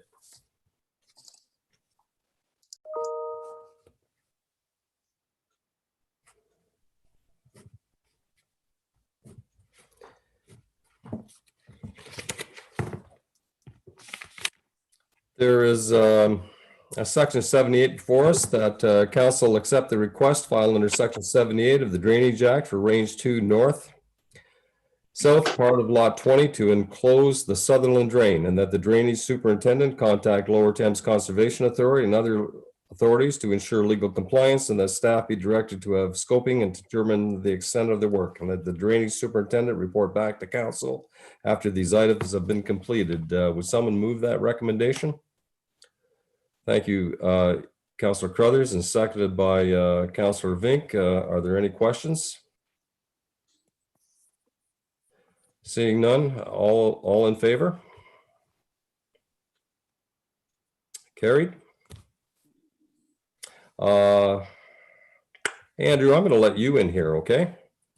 I'm not going to steal the show on you, so you take number 3 away, okay? Okay. And if you want to head back to number 2, I apologize for that. Andrew, Nope. I'm becoming I'm unaccustomed to this agenda, so if you want to revisit that, go ahead. Yes, I'll just briefly touch on it. The Sutherland Drain, we had received a request to enclose a portion of it, and it is my recommendation to accept that and contact the Conservation Authority and to have a scoping meeting to see who else is interested in continuing that enclosure. I would like to point out that on that same property, we had received another request to enclose a different drain that is on the west side of the farm, which will be handled in June. So my plan is to group both of them together in one report if it should go in that direction. Okay, thank you. And council have adopted that, so I'll let you continue on with number 3 there. Councillor McGill had a question. Oh, yes, go ahead there, Councillor McGill. Sorry, yep. Yeah, thank you, Mayor Mayhew. I have a little trouble with understanding the chart that shows what happens when, but at what stage will the upstream landowners be notified on that Sutherland Drain, that this work gonna, that this has been asked for? Through you, Mr. Mayor, probably next week, when I gather together all of the property owners' names, and we will send a notice out to have that meeting to see what their feelings are towards this. And I should note that there's no engineer involved at this point yet. Okay. Mark, does that satisfy you? Yep, thank you. Okay, thank you. And any other questions on number 2? Seeing none, Andrew, if you would like to walk us through number 3 on your itinerary there, the Haggerty Yes. Drain. Yes, thank you, Mr. Mayor. The Haggerty Drain, number 1 in the former township of Mosa, was first incorporated into a municipal drain, as far as I could find, was 1944 from William McGeorge from Chatham. And there have been other improvements done to this drain since then. And there has been, we have received requests to do improvements to a section of the drain that is principally between CPR Drive and Knapdale Drive. And it is the opinion of the requester that the culvert under the CP tracks is inadequate. I should note that there are multiple culverts under the track. My count is 4. 2 of them have been blocked off and abandoned, and through subsequent reports, 2 new culverts or newer culverts are being used. Basically, the issue, the main culvert that is being used at the lowest elevation is at a size that it is very prone to accumulation of debris, and it causes a backup most of the time, so that the high water culvert is needed. And as a result, the drain is not working in the way that it was supposed to. And my intent is to have a scoping meeting with this as well to determine just how far this will be needed. Now, there is an improvement upstream from this, but this scoping meeting will determine, hopefully, if there's any interest to continue the improvement downstream further away from Knapdale. And then also, my intent is to contact the St. Clair Conservation Authority to ensure that all the legal compliances are met, and that they know that this is the intent and what we had received. Thank you, Andrew. You, in regards to the Haggerty Drain, the recommendation is before you, filed under Section 78, and that the watershed authorities be notified. Would someone move the recommendation that Andrew has put forth? Councillor Scholdice, thank you. Seconded by Councillor Crothers. Questions, Council? Yes, Martin, through the chair to you, Andrew. Thank you, Mayor Allen. Thank you, Andrew. What about, this involves CPR Drive, so will this not be a long process? Through you, Mr. Mayor, this involves CPR rail, do you mean? Yes, you said culverts underneath CPR rail, so.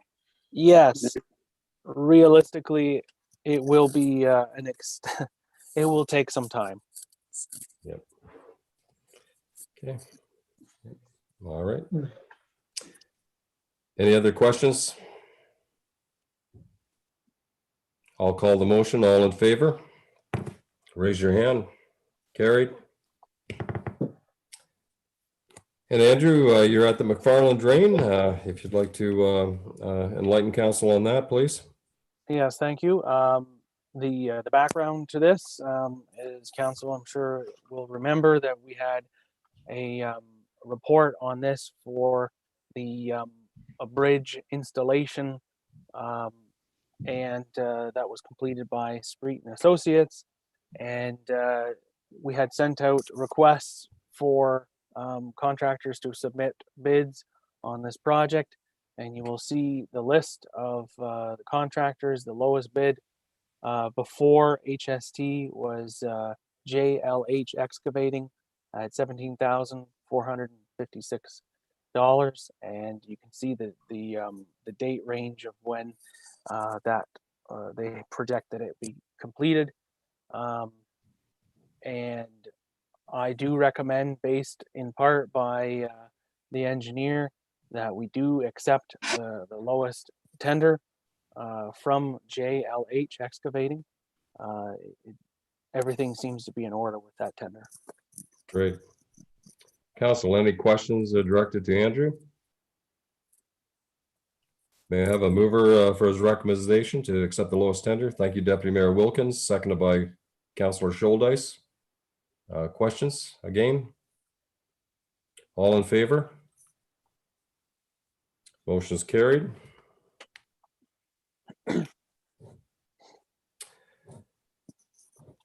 And number 5, the RFQ results for drainage, brushing, and cleaning. Andrew, enlighten us on that. Yes, thank you, Mr. Mayor.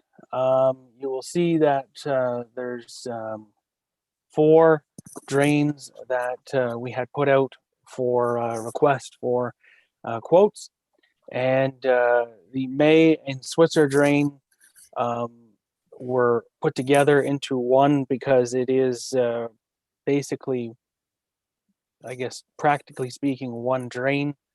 And you will notice the lowest bid on this was from Kirk Tobias at $7,200, excluding HST. The William McDonald drain was also Kirk Tobias, $7,200, excluding HST. And the Winger drain, brushing and road crossing, typically that's not something that goes, the road crossing doesn't go through the drainage department. However, this drain, there was a request for work to be done under maintenance, and it was discussed, and the road crossing needed to be replaced, and this was felt the most economical way of achieving this, and it is HE Construction at $37,500, and the assessment is broken up. The road crossing will be paid by the road authority, and the brushing will be assessed to the drain, meaning the affected landowners. Thank you, Council. Any questions to Andrew? Yes, Councillor McGill, go ahead. Thank you, Mayor Mayhew, through the mayor to Andrew. I'm not familiar with these names, Kirk Tobias and HE Construction. Have they worked for Southwest Middlesex before? Yes, through you, Mr. Mayor. Kirk Tobias, with his stepfather, has a drainage company, and I can't remember that company's name off the top of my head, but they have been in Southwest Middlesex installing farm tiles for the past number of years. And HE Construction is out of Thamesville, and I don't recall if they've done work for Southwest Middlesex, but they do a lot of work for Chatham Kent, I know for sure, and they have been in the business for some time. Thank you, Andrew. Last call for questions, Council. Then if someone would move the recommendation that the RFQ results be apportioned as presented, moved by Councillor McGill, a seconder for that, Councillor Crothers. I'll call the question. All in favor? Motion is carried.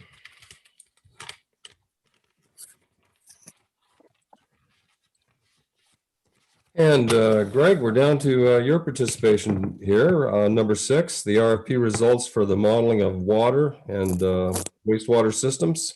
I'll give you the floor, Greg. Thank you, Mayor Allen, and through you. I will go through my report with council, which has a recommendation. And then I will touch on a couple items after that has been already, how council deals with it. I'd like to make a couple comments after that as well with regards to the modeling. The modeling of the water and wastewater project, this was procured by Spreetz and Associate. It was a project that we had on the books in 2020, was started in 2020. And the RFP itself was extremely technical, and it's not unusual for this to take this length of time to produce, to get the proposals in and get this information and to bring the information to council. The purpose of the project was to invite submissions for the provision of professional engineering services related to our municipal water and wastewater systems. So generally, for me, this is just to put it more in simple terms, it's a real in-depth technical look at our water and sanitary systems. It looks at it in the context of capacity as well as development, and it will outline our weaknesses and challenges in the system. And then it will set forth recommendations on how we resolve those particular issues. The actual RFP was advertised and we received 2 submissions, one from WSP Canada and the other from RV Anderson.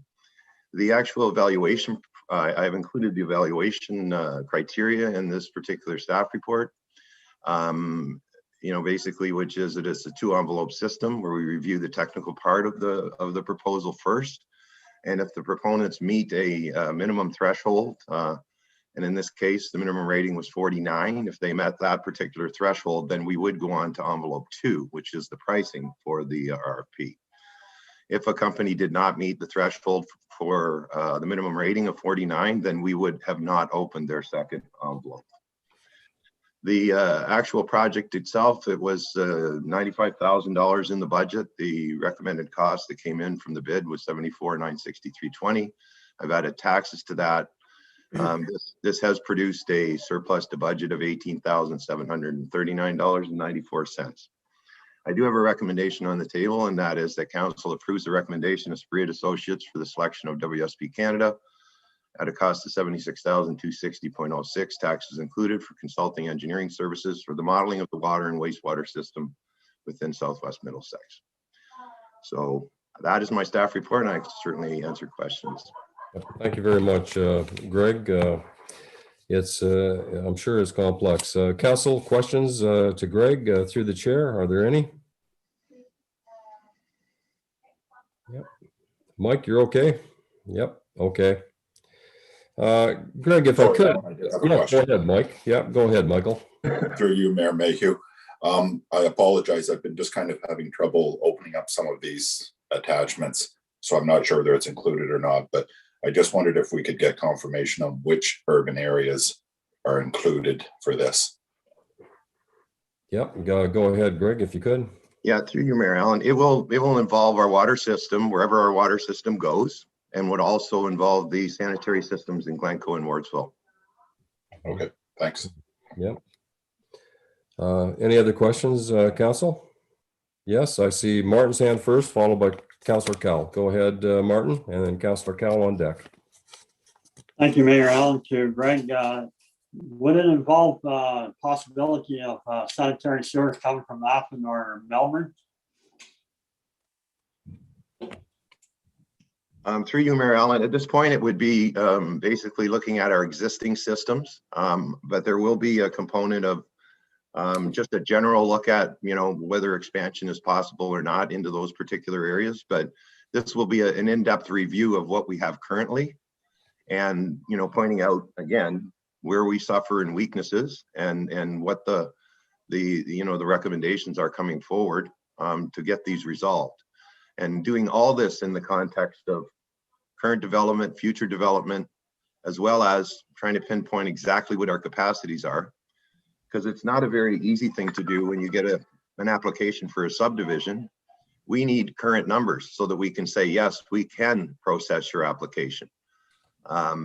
This is part of the problem that we have currently, is that we're dealing with some informal capacities, and we've been bombarded by development to the point where those numbers are basically telling us that we're at capacity at the sanitary plant in Glencoe. So this is a good time for this, hopefully, I expect this to be completed by mid-October, which would outline the capital infrastructure plan moving forward. And this is going to be one of the bigger items. It'll probably be one of the biggest items that this council deals with in its term. Councillor Cowell, go ahead. Thank you. Thank you, Greg. I'd like to move the recommendation. Okay, thank you. Is there a seconder for that? Councillor Crothers. Greg, I wanted to ask, they have the opportunity to ask one question. This is good timing in that it's almost a precursor to examining our official plan review. Would you agree with that? Our official plan review is coming up, and this will be very valuable to that process. Yeah, I think, through you, Marianne, I think Jill could probably give a little bit better perspective on the official plan preparation and that type of thing. But certainly, this does have a huge development component to what we're doing, because it is extremely important that when we do get people that want to come in and develop in the municipality, that we can give the engineers current information so that they don't have to spend the money, firstly, and secondly, that we can, we have current numbers to either process an application or tell somebody that we just can't at this particular point, may have to wait. So, and Jill may be able to speak more about the official plan and its relationship to it. Yeah, thank you, Jill. It will be beneficial to an official plan review, I'm sure. Would you agree with that? Would you? Yeah, absolutely. It's a key component to what it is that we will need as data in moving forward with doing the review for official plan update. Okay, good. Council, yes, Councillor Cal, go ahead.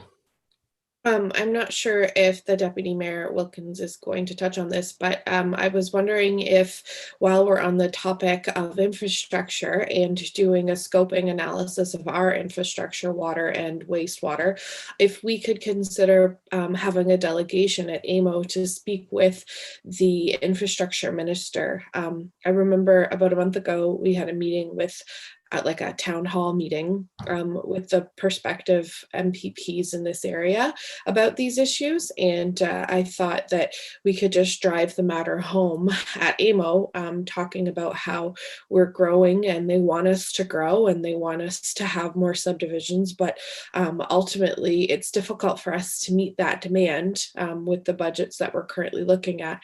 And more infrastructure grants would help support that, especially if it considered wastewater. So when we're done that, I'd like to see if we need to make a motion to have a delegation or if we can just request that staff set that up. I think so. Jill, are you comfortable with staff setting that up? I know the importance of it, and Councillor Cal's correct. It's big dollars. Staff can entertain our delegations as they have in the past. Yes, certainly. If the Deputy Mayor wanted to go first. Yep, go ahead. Yeah. Afterwards. Go ahead, Deputy Mayor. Thank you, Jill, and thank you, Mayor Mayhew. Thank you very much, Councillor Cowell. And yes, when we did have that meeting a few months ago, it was decided then that we would ask for a delegation at AMO. I'm assuming that Jill is going to ask for that. And if she hasn't already, I think it might be a little premature. But yes, with so much development interest in the whole county, that's the next step for us. So thank you very much. Thank you, Deputy Mayor. Good. One last call. Then the recommendation, the council approved the recommendation of Spreet and Associates for the selection of WSP Canada at a cost of $76,260.06, taxes included, for a consulting engineer services for modeling the water and wastewater. Is there a mover and a seconder? It's already been moved and seconded. Okay, we can call it. Yep. Too much discussion. Good. Thank you. For pointing that out. I'll call the question. All in favor, council? Carried.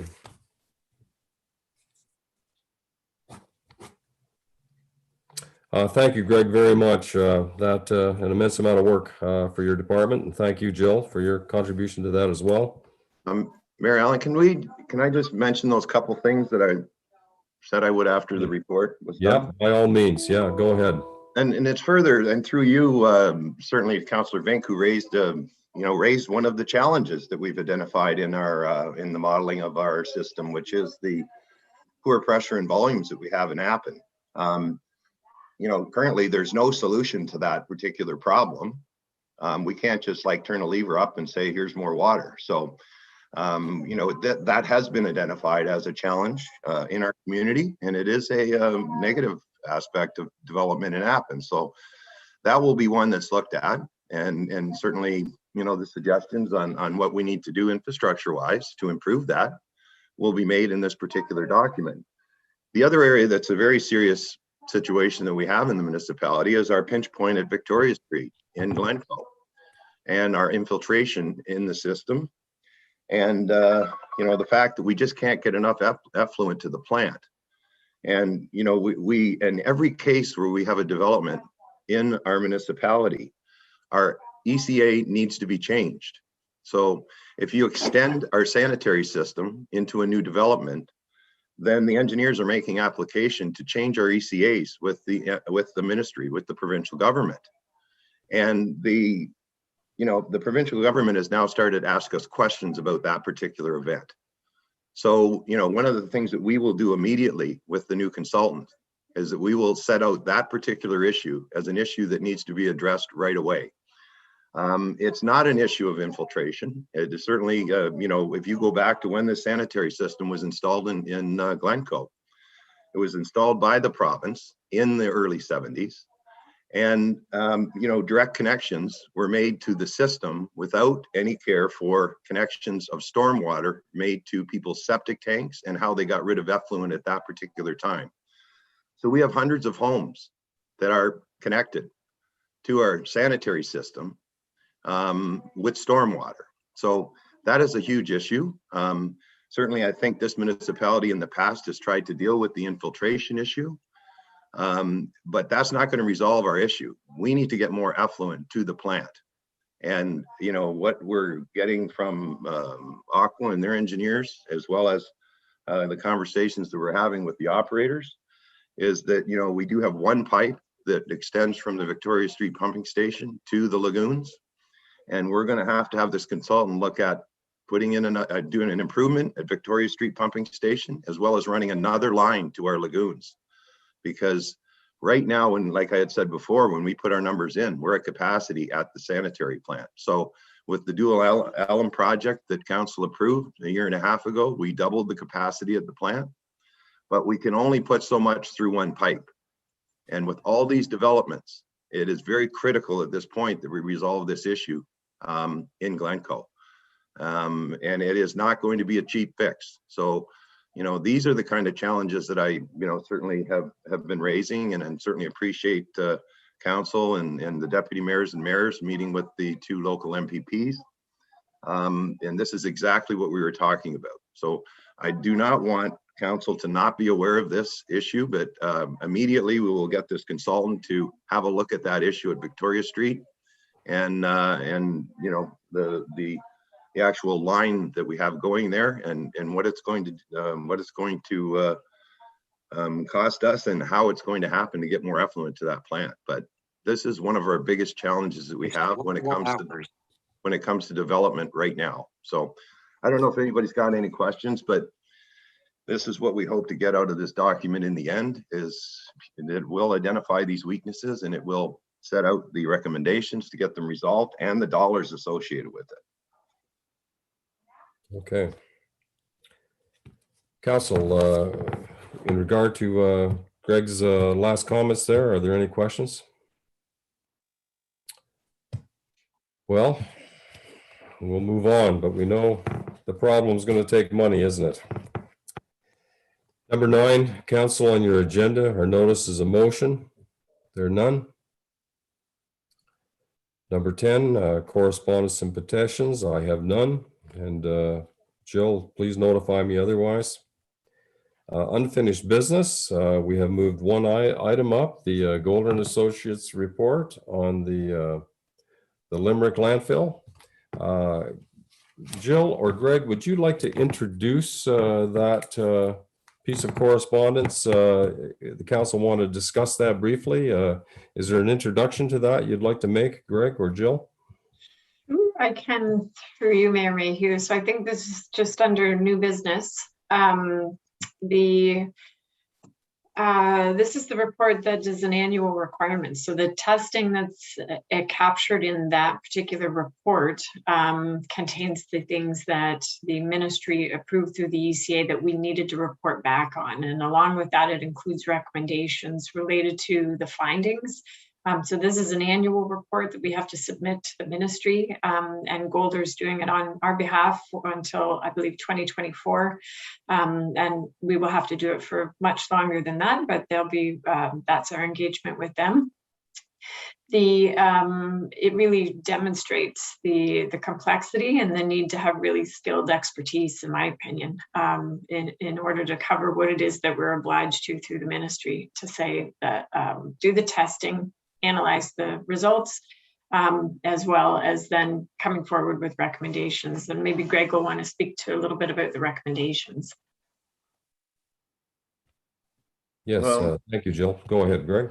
Yeah, through you, Mary Ellen. I mean, most of the recommendations that come out of there are, we have a role that there's monitoring of the site that's ongoing on a regular basis. So we're going to work that into our work order plan, our work order program, so that we can set up checklists, et cetera. And then, we'll work through the public works supervisor on our regular visits there, that type of thing. And then anything else, we'll work with Golder on and implementing those recommendations. Okay, thank you. Thank you. And that puts things in perspective to you, Council. Are there any questions? Yes, Councillor Cal, go ahead. I just wanted to make a couple of comments. I read the entire report in depth, and what I found concerning was the language that talked about how we exceeded in groundwater of our wells, the different types of chemicals, from ammonia to phosphorus, boron, almost in every single well, barium. And so I think it's just incredibly concerning to think that this is in our groundwater in that area. Cadmium, there's a list of copper, iron, and I know some of these things are potentially, some like iron can be found in our water, but in our soil. But the fact that they are there is evident to the fact that there was a landfill there. And in this process of trying to consider the costs of the landfill, one of the things in my research that I found was that in some cases, the Ministry of Environment can have you remove all of the contaminated soil, which would mean that all of our soil from our landfill would have to be removed and potentially cleaned or taken to a different site. So I think when we think about the fact that we're contaminating the groundwater, we're very fortunate that they haven't had us do that at this time. And one of the things that was listed in there was that while the range of boron concentration in this well it exceeds, but it hasn't triggered the criteria at this time. So we don't need a contingency plan at this time, but the monitoring will continue until 2025. And so basically they'll see. So I just really caution this council to say that we're not out of the woods yet. And one of the other lines was that because we had not received any new waste since 2018, that it's likely that it won't continue to rise. So I thought, I don't know if you read any of that. I don't know if you understood that, but I did. And that's why I pulled it out, because I think that we all need to be aware that there's poison in the groundwater, and we're very lucky that it hasn't gone into the drinking water or the stream. Yep. Well, we'll thank you very much for your comments, and that's why, as Jill alluded to, there's comfort in knowing that we're in good hands with Golder and Associates.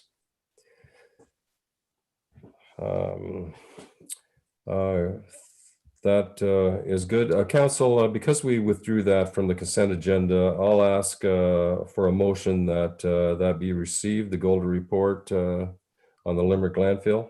May I have a motioner, a mover for that, please? Thank you, Councillor Vink, and seconded by Councillor Cowell. All in favor? Carried. Yep, we want to make sure that it's on the record that we've received that report.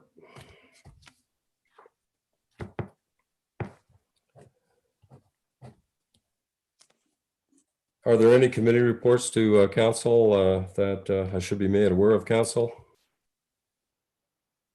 Seeing none. Are there any announcements from council? None. And council, I asked you to favor my request on moving the bylaws ahead of the closed session. The bylaws are before you. And the recommendations are made. May I have a mover for the bylaws? Councillor Cowell, is that your hand? No, you missed the part. I thought you were going to talk about council and conference updates. And I asked, yeah, I waited. Yeah, I missed your hand then. Okay, go ahead. Yeah. So I just wanted to bring up that I had watched your county council meeting the other day, and I was a bit disappointed you didn't make the motion for lighting at that county meeting, but I understand sometimes the desire to make a notice of motion. I just wanted to bring up that I think that there is more than one intersection that needs to be considered that is a county intersection. And I think that the intersection in Wardsville at Haggerty needs to be considered. And I don't want to say anything more than that at this time, but I hope that I probably won't speak to you before your next county council meeting. So when you're considering that notice of motion, you had mentioned that you were going to suggest just the one intersection, and I can appreciate there's lots of intersection, but I think that you need to consider more, please and thank you. And I'll leave it at that. Just to defend myself, Councillor Cowell, the relationship I have with Chris Trainey, we have talked about those other intersections multiple times. It was, despite bringing this to his attention many times, I am in a good dialogue with them now. That notice of motion we were referencing today that will be coming forward. And I want to make sure that it is a viable notice of motion that addresses all of the concerns that we have. And prior to coming to the floor, at the end, I ended with the fact that I would notify the clerk of that notice of motion, and there would be some language discussions on that. And you know, as a pilot project, very often there can be more than one pilot. Okay, and we'll do that.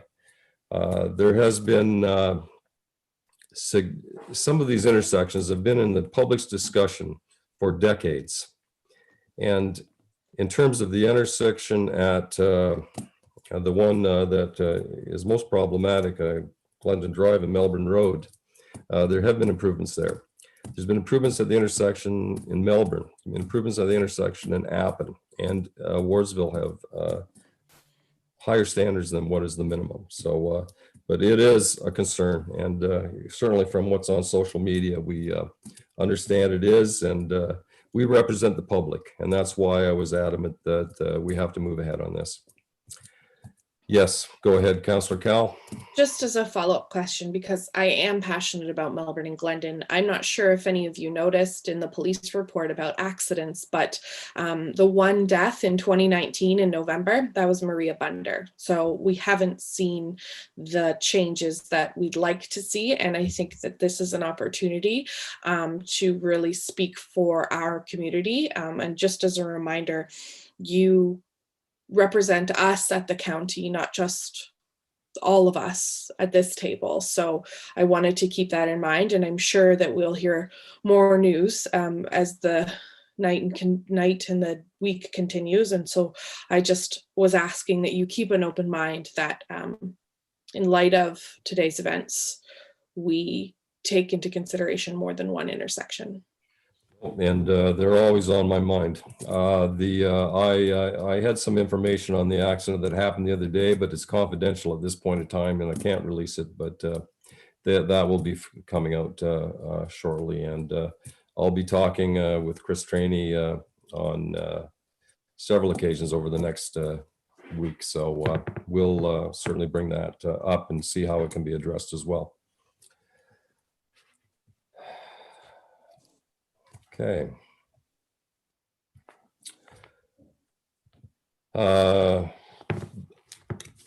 Anything else before we go into bylaws, council and announcements?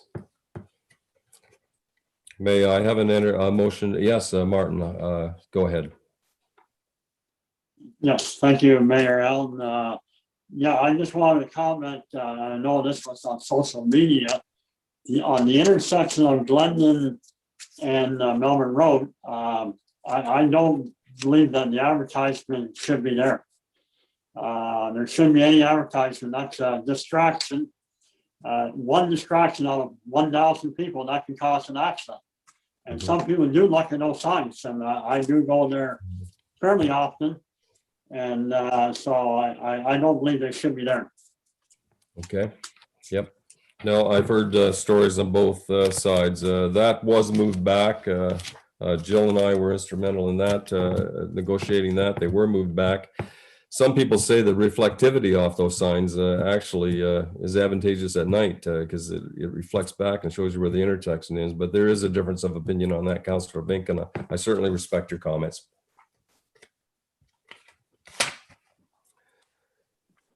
Okay. Council, the bylaws are before you. Will you accept the recommendations of the bylaws as they're presented in the agenda? May I have a motion to that effect? Thank you, Councillor McGill first and Councillor Crothers second. Any questions regarding the bylaws? All in favor? We'll move into closed session. Deputy Mayor, I'll gladly hand the gavel over to you, and can we take a 5-minute break before we do it?